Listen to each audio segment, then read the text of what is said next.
എനിക്ക് ഏറ്റവും ഇഷ്ടമുള്ള ഒരു പാട്ടാണ് കേട്ടോ. ഏറ്റവും ഇഷ്ടമുള്ള പാട്ട് നോക്കടാ.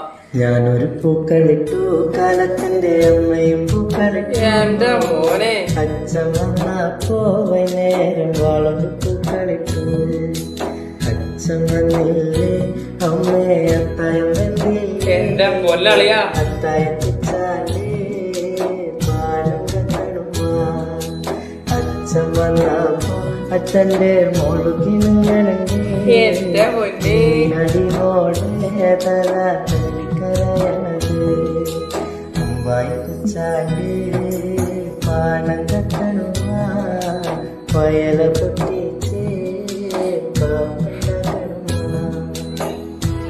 എന്റെ പൊന്നെ എനിക്കൊന്നും പറയില്ല. പിന്നെ ഞാൻ എന്തോ പറയാനോ പറയും. നീ എടാ എന്നെ നമ്മുടെ ആ പഴയ മണിച്ചേട്ടന്റെ ഒരു പാട്ട് കേൾക്കുമ്പോൾ നമ്മളൊരു ഫീൽ ഉണ്ടല്ലോ, അതുണ്ടോ ഇനി ഉള്ള കാര്യം പറയാമല്ലോ. ആ ലൈൻ